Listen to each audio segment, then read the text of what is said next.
Yeah. Let's start off with a word of prayer. Father, we love you. We come before you on today. We ask you to bless all of us so that we can all have the clarity to receive this message, so that we can focus on this very present problem, and that we may find a solution through your word. In Jesus' name we pray. Amen. All right, so our passage starts in Revelation 13. This is going to be the beast out of the sea.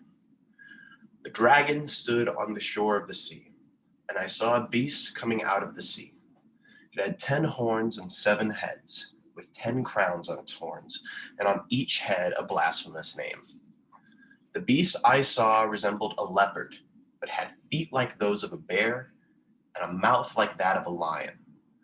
The dragon gave the beast his power and his throne and great authority. One of the heads of the beast seemed to have a fatal wound, but the fatal wound had been healed. The whole world was filled with wonder and followed the beast. People worshiped the beast. They worshiped the dragon because he had given authority to the beast. And they also worshiped the beast and asked, "Who is like the beast? Who can wage war against it?" The beast was given a mouth to utter proud words and blasphemies and to exercise its authority for 42 months. It opened its mouth to blaspheme God and to slander his name and his dwelling place and to those who lived in heaven.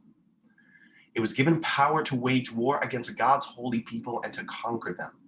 And it was given authority over every tribe, people, language, and nation. All inhabitants of the earth will worship the beast, all whose names have not been written in the Lamb's book of life, the Lamb who was slain from the creation of the world. Whoever has ears, let him hear. If anyone is to go into captivity they will go. If anyone is to be killed with the sword they will be killed. This calls for patient endurance and faithfulness on the part of God's people.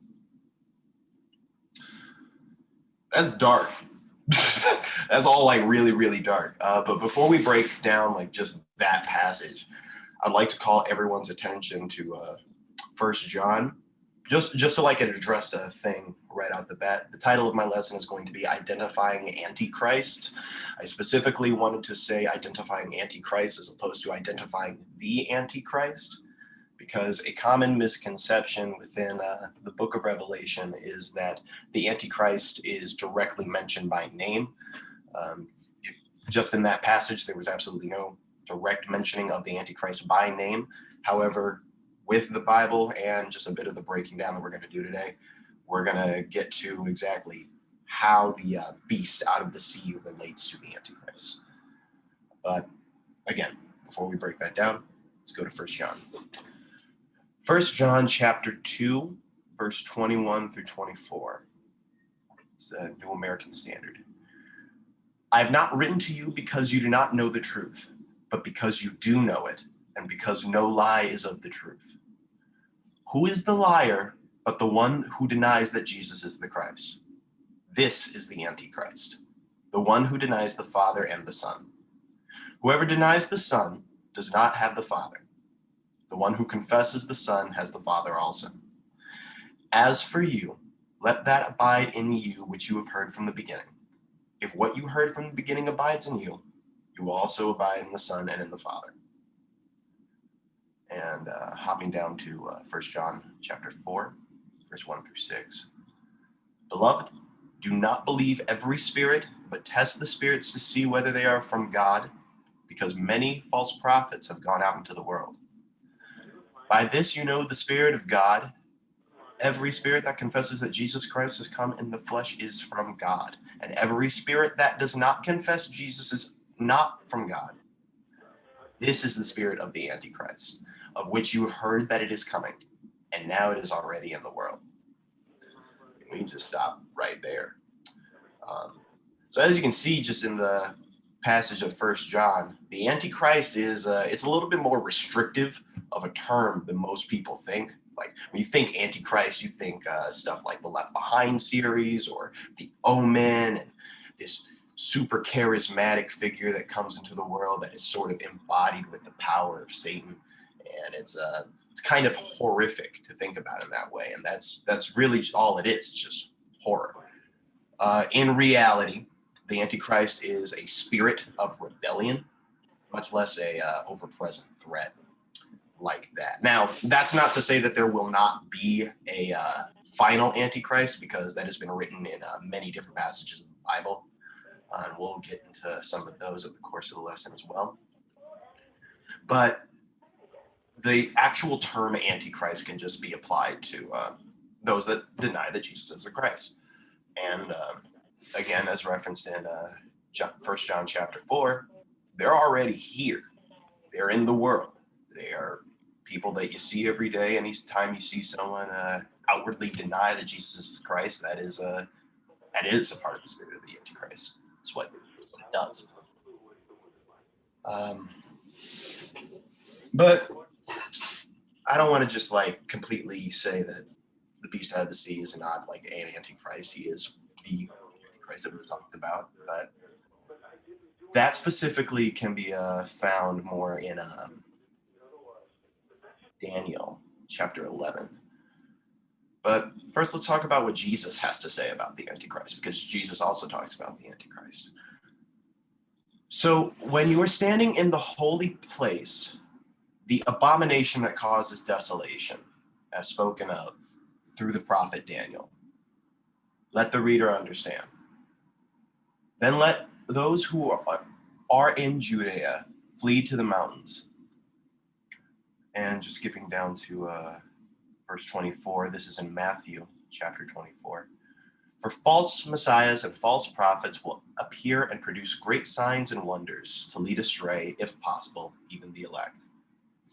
So, as you can see, Jesus warns of false prophets and messiahs, but the context of his warning seems to be the first century and the looming destruction of Jerusalem, and not the end times per se. Now, it's really kind of interesting that he talks about the looming destruction of Jerusalem as, I want to say it was 40 years after Jesus died that Jerusalem got sacked by Emperor Titus. Well, he wasn't emperor at that point. He became emperor after the fact, but he, Titus, would be considered a Antichrist figure in that respect. But more specifically as to why, we have to search within Daniel 11. And in verse 21 in chapter 11, you have the vile person comes to power. And in his place shall arise a vile person, to whom they will not give the honor of royalty, but he shall come in peaceably and seize the kingdom by intrigue. With the force of a flood they shall be swept away from before him and be broken, and also the princes of the covenant. And after the league is made with him, he shall act deceitfully, for he shall come up and become strong with a small number of people. He shall enter peaceably, even into the richest places of the province, and he shall do what his fathers have not done, or his forefathers. He shall disperse among them the plunder, spoil, and riches. And he shall devise his plans against the strongholds, but only for a time. He shall stir up his power and his courage against the king of the south with a great army. The king of the south shall be stirred up to battle with a very great and mighty army, but he shall not stand, for they shall devise plans against him. Yet those who eat of the portion of his delicacy shall destroy him. His army shall be swept away, and many shall fall down slain. Both these kings' hearts shall be bent on evil, and they shall speak lies at the same table, but it shall not prosper, for the end will still be the appointed time.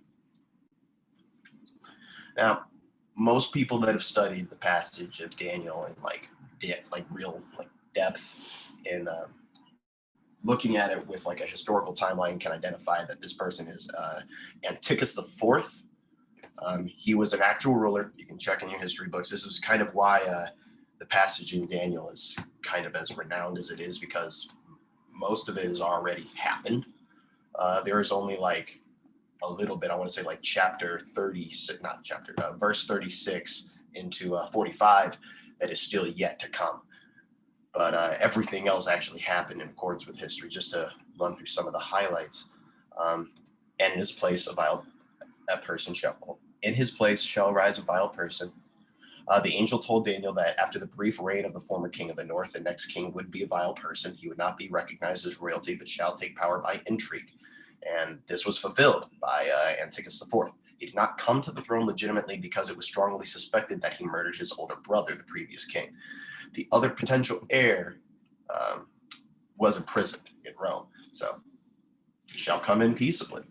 And apart from the murder of his older brother, he didn't use terror at all to gain power. He was very smooth. He used flattery, promises, and intrigue. Let's go with, with the force of a flood, they shall be swept away from before him and be broken. So a little fun fact about Antiochus, he tried to seize Egypt, and he did not do well. So he came back to the Holy Land to just sack it, as was addressed later on in verse 28. His heart shall be moved against the holy covenant, so he shall do damage and return to his own land. At the appointed time he shall return and go toward the south, but it shall not be like the former or the latter. For ships from Cyprus shall come against him. Therefore he shall be grieved and return in rage against the holy covenant and do damage. And the Romans on Antiochus's way back from Egypt, they ambushed him in the middle of the water. He's just sort of took everything that he could. But he got back on Jerusalem. He sort of took out his anger on the Romans, of the Romans on Jerusalem, causing about $1 billion in modern calculations of plunder from their holy temples. He took about 40,000 Jews as prisoners, another 40,000 he sold as slaves, and he killed well over 80,000. So he fared a terrible body count on his hands. That is Antichrist behavior, to cause so much doom, gloom, and terror wherever you go, and then to not really hold the responsibility onto yourself, but to sort of shoo it away onto some supernatural nature that no one else could have known about except for this false prophet character.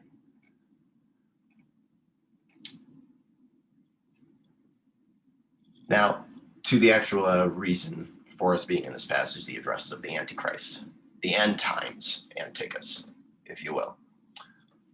In verse 36, the willful king, a shift to the future fulfillment. Then the king shall do accordingly unto his own will. He shall exalt and magnify himself above every god, shall speak blasphemies against the God of gods, and shall prosper till the wrath has been accomplished.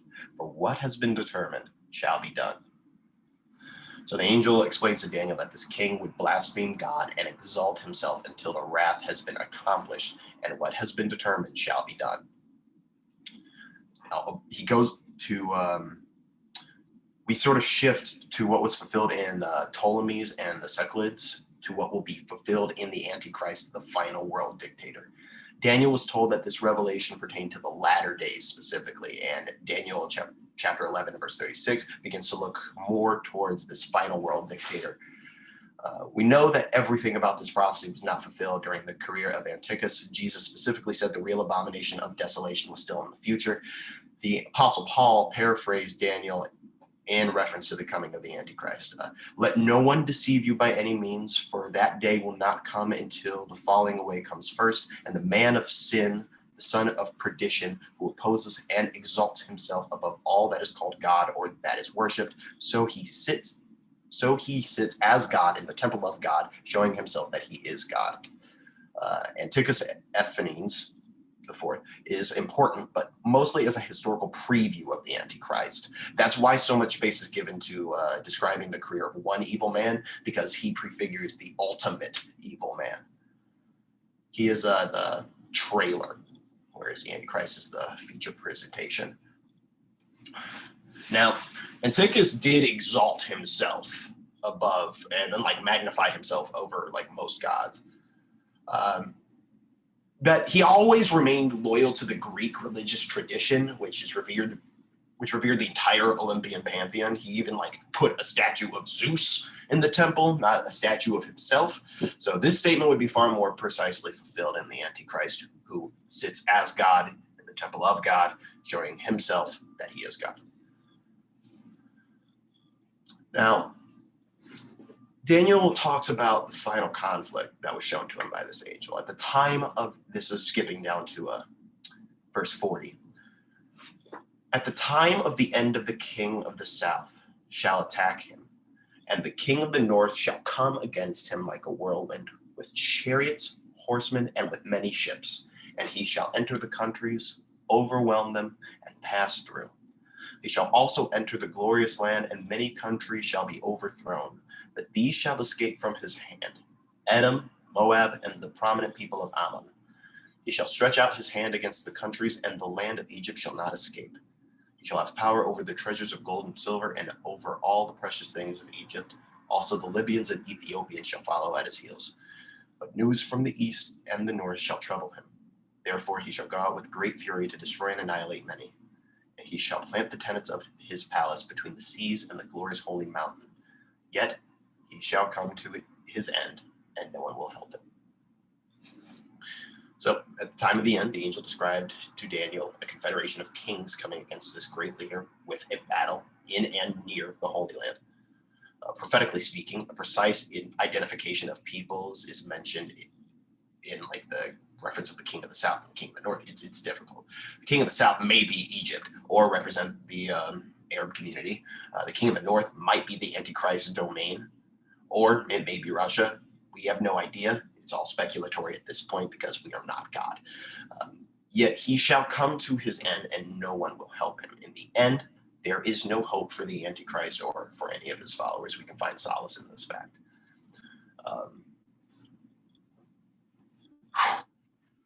As addressed, it is more likely that the man of lawlessness by St. Paul, spoken of by St. Paul, is more fitting of the charismatic figure that you see in these horror scripts.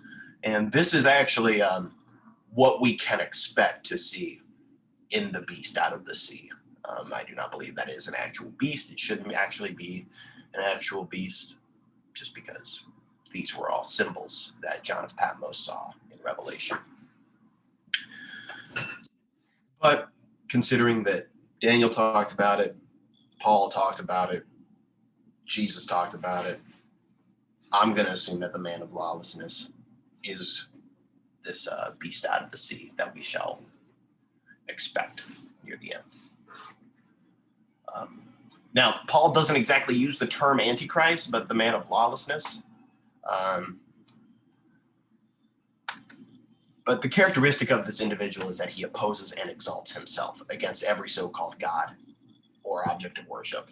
He claims to be God. He is not Satan. But his coming is by the activity of Satan and is the clearest sign of the end times that we will be able to get. Now, I am personally not of saying whether or not we are in the end times or not. A lot of people think that the Antichrist is walking amongst us, or like this man of lawlessness or a man of sin walking amongst us. I simply just don't think so.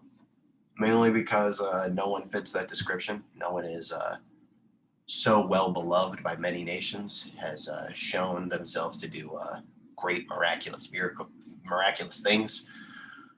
And most namely, I've not seen anyone take a fatal wound to the head and then just heal it immediately. I feel like once we see terrible things like that, we can assuredly say that we are in the end time. Now I know, like, it's in Revelations, it should be a symbol, but a lot of the symbols do actually represent things in our present day to day, such as like the 10 horns and 7 heads of the beast itself. The key to understanding the specific meaning is an image of the wild beast identified later in Revelation, a bright red beast that has 7 heads and 10 horns.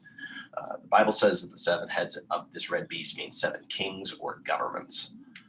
Likewise, the 7 heads of the beast represent 7 governments, the primary political powers that have dominated through history and have taken the lead in opposing God's people. Some people will speculate that it's like most of like the surrounding areas of like Egypt, Assyria, Babylon, or Medo-Persia, Greece, Rome, and like Anglo-America. If we can conclude that the 10 horns represent all sovereign states, so like small and large, then the diadem or crown on each horn shows that each nation rules concurrently with the primary political power of their time. Meaning, it'll be everyone. Like, it'll be something that really everyone is involved in. I feel like this person will have really captivated the attention of the entirety of the world at this point, which is easier to do now more than ever.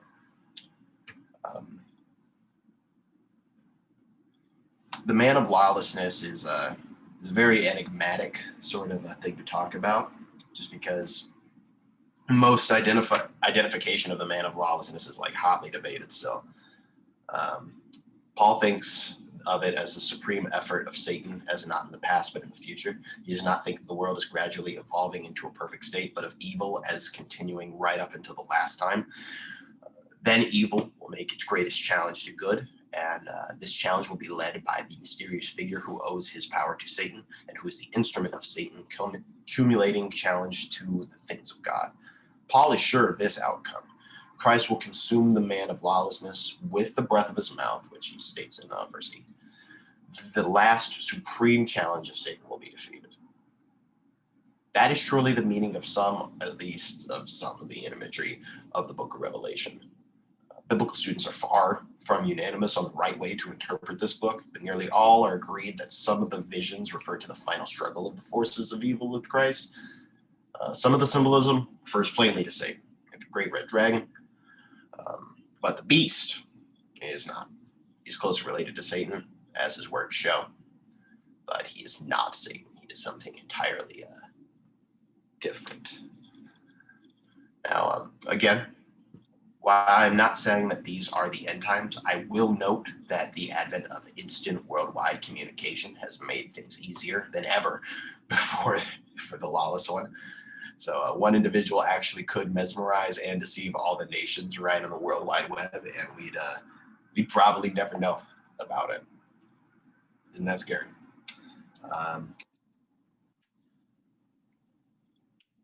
So yes, that's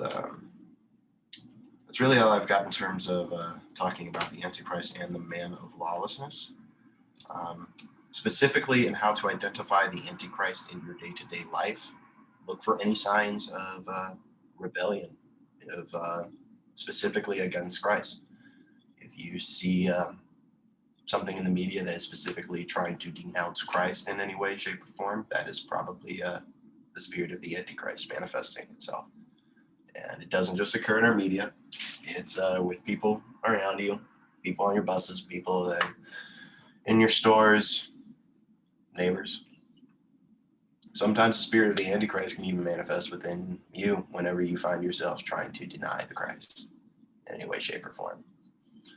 So it is a matter of being aware of that, which is why I didn't want to get too into the Antichrist as opposed to the man of lawlessness, which is what everyone really looks out for in Revelation. But yeah, I want to say that's all I got for a lesson. I hope that this was beneficial for all of you. I'll lead us out with a word of prayer. Father, I love you. I thank you for this day. I ask that you help everyone be able to identify spirit of the Antichrist surrounding them, so that they will not fear, but so that they will be made aware. Pray for peace and prosperity for the lives of everyone that is part of this class and that will be viewing this message. In Jesus' name we pray.